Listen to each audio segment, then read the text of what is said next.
दोस्तों नमस्कार। स्वागत है आप सभी का अपने यूट्यूब चैनल टॉपर क्लासेस में। आज हम लोग देखेंगे सामान्य हिंदी के कुछ महत्वपूर्ण प्रश्नों को शामिल किया हूँ जो बेहद ही महत्वपूर्ण हैं आने वाली यूपीएससी TR4 सक्षमता परीक्षा के लिए अति महत्वपूर्ण होने वाले हैं। इसके अलावा UP TET, C TET, F TET, SSC, GD और मैट्रिक्स एग्ज़ाम के लिए अति महत्वपूर्ण होने वाले हैं। अगर वीडियो अच्छी लगे तो प्लीज़ चैनल को लाइक कर लीजिएगा और सब्सक्राइब कर लीजिएगा। चलते हैं हम लोग पहले प्रश्न की ओर। पहला क्वेश्चन है कि स्वरों से मेल होना संधि कहलाता है। दीर्घ संधि, गुण संधि, वृद्धि संधि कि यण संधि। देखिए, अगर कहा जाए कि संधियाँ कितने प्रकार की होती हैं तो बताइएगा आप लोग। संधि जो है मुख्यतया 3 प्रकार की होती है। कौन कौन सी होती है? पहली होती है स्वर संधि, और दूसरी होती है व्यंजन संधि, और तीसरी होती है विसर्ग संधि। अगर इसके अंतर्गत हम लोग बात करें कि स्वर संधि के कितने भेद होते हैं तो आप लोग याद रखिएगा, स्वर संधि के जो है 5 भेद होते हैं। कौन कौन से 5 भेद कौन कौन से होते हैं? दीर्घ, गुण, वृद्धि, यण और अयादि। ये बात आप लोगों को समझ में आ गई होगी, बेसिक जानकारी है। अब इसके अलावा हम लोग प्रश्न पर चलते हैं। कहा गया अगर स्वरों से ही मेल हो जाए तो कौन सी संधि बनेगी? जब इस पर हम लोग देखते हैं, जैसे कहा जाए हरस्व आ है और हरस्व आ ही मिल जाए तो दीर्घा बन जाता है। अगर हरस्व आ है और ई है तो ए बन जाता है। इसी प्रकार संधि के रूप में हम लोग देखें, अगर विद्यालय में कहा जाए कि इसका जो है संधि विच्छेद कीजिए तो हो जाएगा विद्याधन आलय। क्या हो जाएगा? विद्याधन आलय। इसमें जो है स्वरों से ही मेल है। देखिए, इसमें दीर्घ आ गया और इसमें भी दीर्घ आ है। क्या बना दिया? दीर्घ आ बना दिया। तो यहाँ पे कौन सी संधि हो जाएगी? दीर्घ संधि हो जाएगी। कौन सी हो जाएगी? दीर्घ संधि हो जाएगी। और स्वरों से मेल होना संधि कौन कहलाएगी? तो यहाँ पे ऑप्शन में नहीं दिया गया है, तो वहाँ पे लिख लीजिए आप लोग स्वर संधि। कौन सी हो जाएगी? स्वर संधि जो है कहलाएगी। अगर स्वर संधि के अंतर्गत देखा जाए तो हरस्व प्लस हरस्व बना के अगर दीर्घ बना दे तो वहाँ पे दीर्घ संधि हो जाएगी। तो ये ऑप्शन में आप लोग 5वां ऑप्शन कर लीजिएगा, स्वर संधि जो है कहलाएगी। समझ में आ गया होगा दोस्तों आप लोगों को। अगले प्रश्न पर बढ़ेंगे। अगला प्रश्न है, हिंदी भाषा की कौन सी लिपि है? बताइएगा आप लोग। गुरुमुखी है कि फारसी है कि देवनागरी है कि रोमन है? बताइए आप लोग। देखिए, अगर हम लोग रोमन की बात करेंगे तो रोमन किस भाषा की लिपि है? तो आप लोग जानते हैं अंग्रेजी भाषा की लिपि है। इसके अलावा हम लोग जाने हिंदी हमारे देश की राजभाषा है, राष्ट्रभाषा नहीं है, राजभाषा है। आप लोग याद रखिएगा, 14 सितंबर 1949 को जो है हिंदी भाषा को राजभाषा का दर्जा दिया गया। तो हिंदी भाषा की लिपि हो जाएगी देवनागरी लिपि। इसके अलावा अगर हम संस्कृत भाषा की बात भी करें तो संस्कृत भाषा की भी जो है लिपि जो है देवनागरी होती है। आप लोग याद रखिएगा। इसके अलावा अगर गुरुमुखी की हम लोग बात करेंगे कि गुरुमुखी किस भाषा की लिपि है तो आप लोग पंजाबी भाषा आप लोग याद रखिएगा। अगर बात की जाए फारसी भाषा किस जो है भाषा की जो है लिपि है तो उर्दू भाषा किसकी हो जाएगी? उर्दू भाषा। ये आप लोग कुछ जानकारियाँ हैं जो याद रखिएगा। इसके अलावा अगर कहा जाए कि हिंदी दिवस कब मनाया जाता है तो आप लोग याद रखिएगा, हिंदी दिवस जो है 14 सितंबर को जो है मनाया जाता है। इसके अलावा हम लोग बात करेंगे कि भाषा के आधार पे गठित होने वाला पहला राज्य कौन सा था तो वो था आंध्र प्रदेश। इसका भी नाम बहुत बार परीक्षाओं में पूछा गया, आंध्र प्रदेश। ये बात आप लोगों को समझ में आ गई हो। अगले प्रश्न पर हम लोग बढ़ेंगे। अगला प्रश्न है, नदी में किस प्रकार की संज्ञा है? बहुत बढ़िया क्वेश्चन है। व्यक्तिवाचक है कि जातिवाचक है कि समूहवाचक है कि भाववाचक? बताइएगा। नदी में किस प्रकार की संज्ञा है? देखिए, अगर संज्ञा की हम लोग बात करेंगे तो संज्ञा मुख्यतः 5 प्रकार की होती है। व्यक्तिवाचक, जातिवाचक, भाववाचक, समूहवाचक और 5वीं होती है द्रव्यवाचक। कौन सी होती है? द्रव्यवाचक। तो अगर हम लोग बात करें नदी में किस प्रकार की संज्ञा है, तो नदी जो है एक प्रकार की, एक नदी नहीं है, बहुत सारी नदियाँ होती हैं। तो नदी हो जाएगा एक प्रकार की जातिवाचक संज्ञा। अगर पार्टिकुलर किसी नदी की हम बात करेंगे, जैसे गंगा है, यमुना है, गोदावरी है, अगर किसी विशेष नदी की हम लोग बात करेंगे तो उसमें हो जाएगी व्यक्तिवाचक संज्ञा हो जाएगी। समझ में आ गया होगा दोस्तों आप लोगों को। इसके अलावा समूहवाचक संज्ञा हम लोग देखेंगे कौन कौन सी समूहवाचक संज्ञा होती हैं। देखिए, जहाँ पे एक व्यक्ति ना होकर के कई व्यक्तियों का जो है ग्रुप होता है, समूह होता है, उसे हम लोग समूहवाचक की संज्ञा देते हैं। जैसे कहा जाए मेला, मेला में समूहवाचक होता है। बाजार, पुलिस, ये सब समूहवाचक के अंदर। कक्षा, ऐसे जो है सेना, ये सब जो हैं समूहवाचक संज्ञा के अंतर्गत आ जाते हैं। समझ में आ गया होगा दोस्तों आप लोगों को। अगले प्रश्न पर हम बढ़ेंगे, देखेंगे। और भाववाचक संज्ञा की हम लोग बात करें तो कहा जाए भाववाचक संज्ञा में कौन कौन से आ जाएगा? बुढ़ापा है, जवानी है,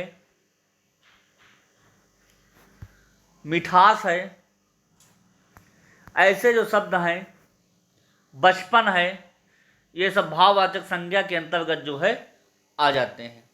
इतनी बात आप लोगों को समझ में आ गया होगा। अगले प्रश्न पर बढ़ेंगे हम लोग। अगला प्रश्न है, बुढ़ापा में किस प्रकार की संज्ञा है? व्यक्तिवाचक, जातिवाचक, समूहवाचक या भाववाचक? तो हमने जो है अभी चर्चा किया हूँ कि जो बुढ़ापा में जो है संज्ञा हो जाएगी वो हो जाएगी भाववाचक संज्ञा। ऑप्शन नंबर इसका चौथा सबसे बेहतरीन जवाब हो जाएगा। समझ में आ गया होगा दोस्तों आप लोगों को। अगले प्रश्न पर हम लोग बढ़ेंगे, देखेंगे। अगला प्रश्न है, मोस्ट इम्पॉर्टेंट रहेगा कि हिंदी दिवस कब मनाया जाता है? 2 अक्टूबर कि 14 सितंबर कि 5 जून कि 26 नवंबर को? सारी डेट्स जो है इम्पॉर्टेंट हैं एग्ज़ाम के लिए। आप लोग बने रहिएगा अंत तक, बहुत बेहतरीन क्लास होने वाली है। और अगर वीडियो पसंद आए तो प्लीज़ एक अंगूठे वाला बटन दबा दीजिएगा और चैनल को लाइक कर लीजिएगा, अगर इच्छा है तो, नहीं तो कोई बात नहीं। अगला है कि 26 नवंबर को कौन सा जो है दिवस मनाया जाता है? तो आप लोग याद रखिएगा, संविधान दिवस। इस दिन जो है हमारे देश का जो है संविधान बनकर 26 नवंबर 1949 को तैयार हो गया था। तो संविधान दिवस जो है 26 नवंबर को मनाया जाता है। अगर 5 जून की हम लोग बात करेंगे तो विश्व पर्यावरण दिवस जो है, विश्व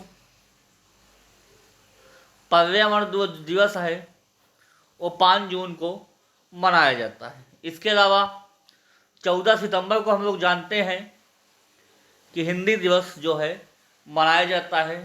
और 2 अक्टूबर को गांधी जयंती या कहा जाए या अहिंसा दिवस कहा जाए, दोनों जो है मनाए जाते हैं। तो ये बात आप लोगों को समझ में आ गई होगी। अगले प्रश्न को हम लोग चलते हैं, देखेंगे। तो इसका ऑप्शन दूसरा सही हो जाएगा। अगला प्रश्न है कि मूल संविधान में कुल कितनी भाषाएं थी? 14 भाषाएं थी कि 8 भाषाएं थी कि 22 भाषाएं थी कि 18 भाषाएं थी?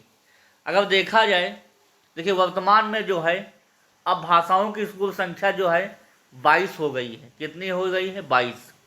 अगर मूल संविधान की हम लोग बात करेंगे तो मूल संविधान में जो है 14 भाषाएं थी। ऑप्शन नंबर इसका पहला सही सही जवाब हो जाएगा। इसके अलावा हम लोग बात करेंगे कि भाषा किस अनुसूची का विषय है, तो आप लोग याद रखिएगा भाषा जो है 8वीं अनुसूची का विषय है। अगले प्रश्न पर हम लोग चलेंगे। अगला प्रश्न है कि किस रस को रसराज कहा जाता है? श्रृंगार रस को, या शांत रस को, या बीर रस को, या करुण रस को? देखिए, अगर देखा जाए कि श्रृंगार शुद्ध शब्द कैसा होता है तो श्रृंगार ऐसे लिखा जाता है, आप लोग याद रखिएगा। ये टाइपिंग में जो है ऐसे ही लिखता है, मगर शुद्ध शब्द जो है श्रृंगार ऐसे होता है। देखिए, किस रस को रसराज कहा जाता है तो आप लोग जानते ही होंगे, श्रृंगार रस को जो है रसराज के नाम से जाना जाता है। ऑप्शन नंबर इसका पहला सही जवाब हो जाएगा। अगले प्रश्न पर हम लोग बढ़ेंगे। अगला प्रश्न है कि निर्वेद किस रस का स्थायी भाव है? श्रृंगार का है, कि शांत का है, कि वीर का है, कि करुण का है? देखिए, करुण का जो है क्या हो जाएगा, आप लोग बताइए कमेंट करके। वीर रस का जो स्थायी भाव होता है वो होता है उत्साह। क्या होता है? उत्साह। शांत का होता है निर्वेद। क्या होता है? निर्वेद होता है। और श्रृंगार रस का जब नायक नायिका का जो मिलन होता है तो वहाँ पे रति का भाव उत्पन्न होता है। तो श्रृंगार रस का स्थायी भाव रति होता है और करुण का होता है शोक। क्या होता है? शोक। तो निर्वेद पूछा गया था, तो शांत रस का जो स्थायी भाव निर्वेद हो जाएगा। ऑप्शन नंबर इसका दूसरा लाजवाब सही जवाब हो जाएगा। अगले प्रश्न पर बढ़ेंगे हम लोग। अगला प्रश्न है करुण रस का स्थायी भाव है। करुण रस का स्थायी भाव क्या है? रति है, कि शोक है, कि उत्साह है, कि निर्वेद? अभी हमने चर्चा किया है श्रृंगार रस का स्थायी भाव क्या होता है? रति होता है। करुण रस का स्थायी भाव क्या होता है? शोक होता है। बीर रस का स्थायी भाव क्या होता है? शोक उत्साह होता है। और शांत रस का क्या होता है? निर्वेद होता है। ये चारों आप लोग याद रखिएगा, किसी न किसी परीक्षा में आपको देखने को जरूर मिलेगा। बहुत बस इम्पॉर्टेंट रहेगा। तो श्रृंगार का रति हो जाएगा, करुण का शोक हो जाएगा, वीर का उत्साह हो जाएगा और शांत का क्या हो जाएगा? निर्वेद हो जाएगा। समझ में आ गया होगा दोस्तों आप लोगों को। अगले प्रश्न पर हम बढ़ेंगे, देखेंगे। अगला प्रश्न है काली घटा का घमंड घटा में कौन सा अलंकार है? देखिए, अनुप्रास हो जाएगा, कि यमक हो जाएगा, कि श्रेयस हो जाएगा, कि उपमा हो जाएगा? देखिए, काली घटा का घमंड घटा, घटा माने होता है एक बादल। क्या होता है? बादल होता है। और दूसरा जो घटा माने होता है वो होता है कम होना या घट जाना।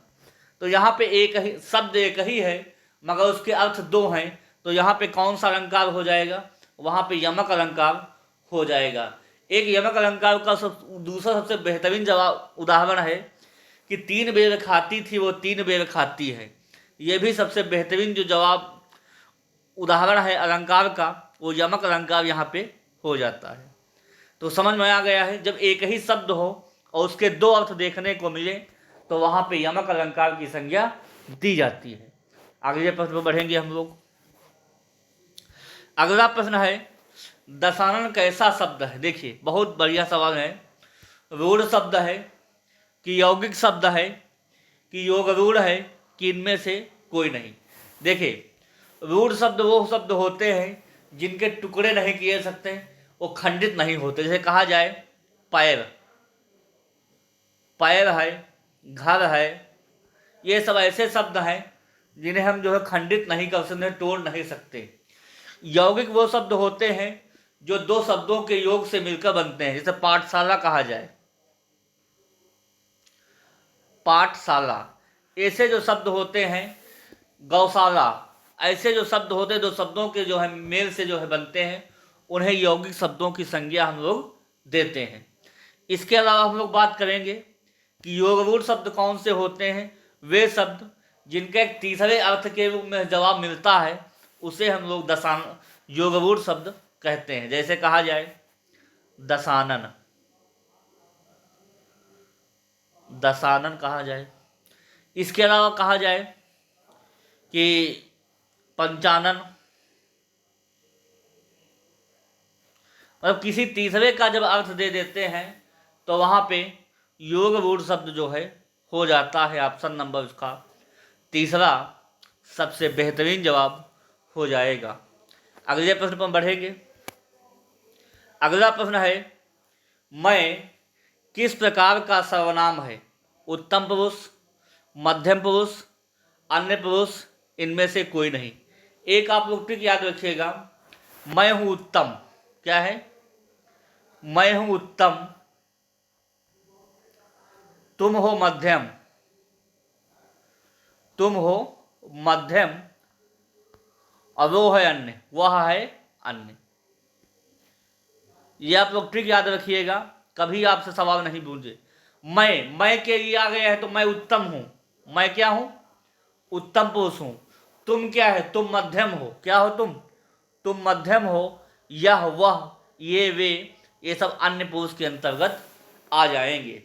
तो मैं किस प्रकार का सर्वनाम हो जाएगा? मैं एक उत्तम पुरुष का सर्वनाम हो जाएगा। समझ में आ गया होगा दोस्तों आप लोगों को। अगले प्रश्न पर हम बढ़ेंगे। अगला प्रश्न है, निम्न में मूर्धन्य व्यंजन है, कौन सा है? का है, का वर्ग का है, कि चा वर्ग का है, कि टा वर्ग का है, कि ता वर्ग का है? बस बहुत बढ़िया सवाल है।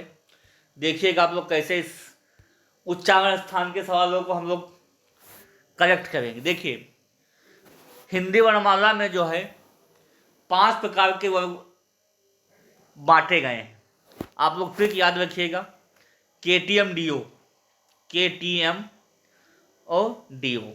के का मतलब होता है कंठ, जो कंठ से बोले जाएंगे उन्हें हम लोग कहेंगे के नाम से जानेंगे। के में कौन से आ जाएंगे? का वर्ग। कौन आ जाएगा? जितने भी का वर्ग के अक्षर हैं वह कंठ से बोले जाएंगे। तालव्य से आ जाएंगे, टी से हो जाएगा तालव्य। तालव्य से जो है चा वर्ग के अक्षर बोले जाएंगे, चा वर्ग के अक्षर। एम से हो जाएगा मूर्धन्य, मूर्धन्य से जो है टा वर्ग के अक्षर जो है बोले जाएंगे। डी से हो जाएगा दंती, क्या हो जाएगा? दंती हो जाएगा, इसमें ता वर्ग के अक्षर हो जाएंगे। और ओ माने होता है ओष्ठ, क्या होता है? ओष्ठ हो जाएगा। तो जो ओष्ठ में जो है पा वर्ग के अक्षर आ जाएंगे।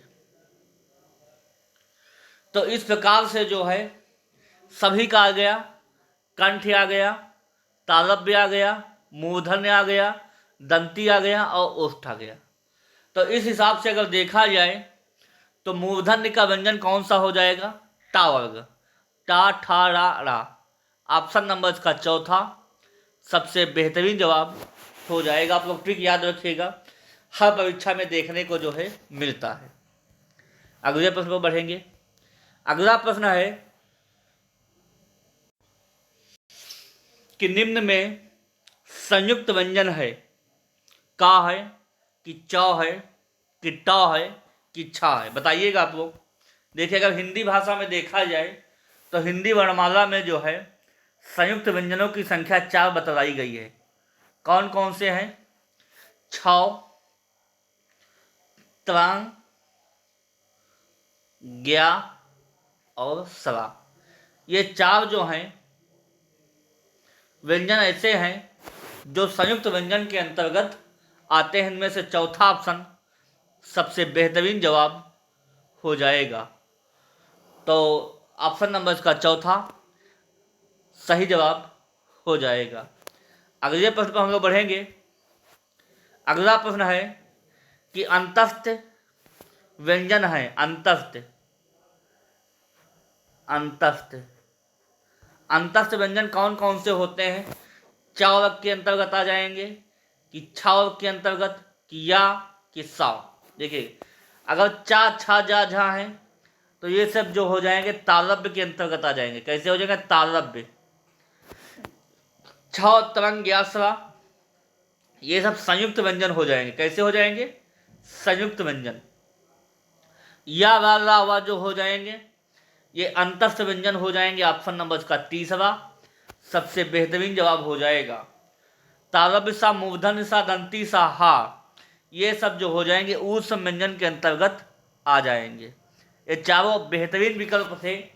इनमें से हर पॉइंट एक एक इम्पॉर्टेंट रहेगा, ऊष्म व्यंजन के अंतर्गत आ जाएंगे। देखिए ये सक्षमता यूपीएससी टीआई 4 के लिए ही नहीं क्लास है।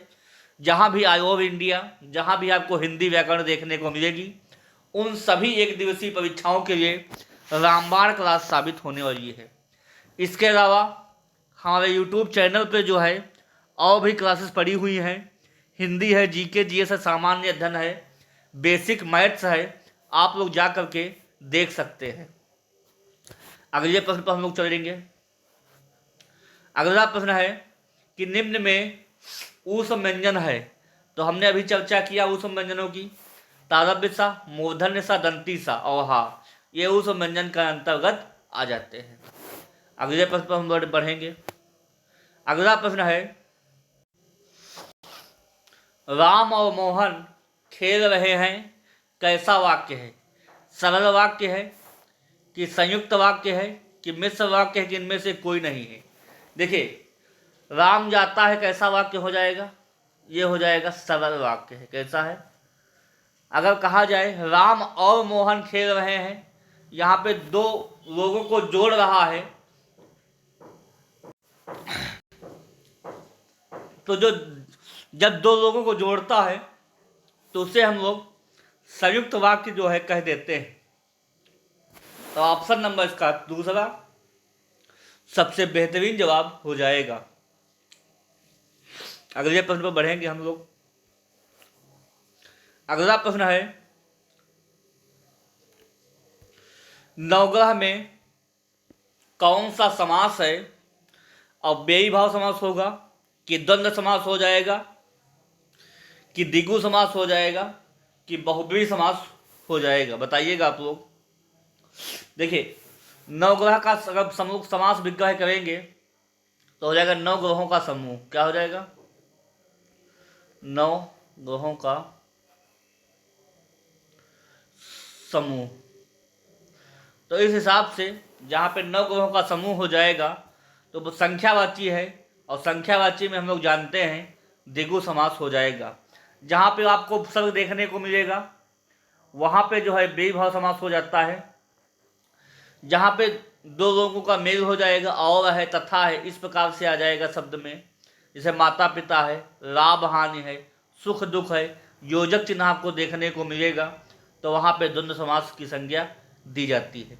इसके अलावा बहुब्रीहि समास में एक तीसरे पद का जो है बोध होता है, उसमें बहुब्रीहि समास हो जाता है। तो ये आप लोग बेसिक जानकारियाँ थी जो हमने बताने का प्रयास किया। अगले प्रश्न पर हम लोग बढ़ेंगे।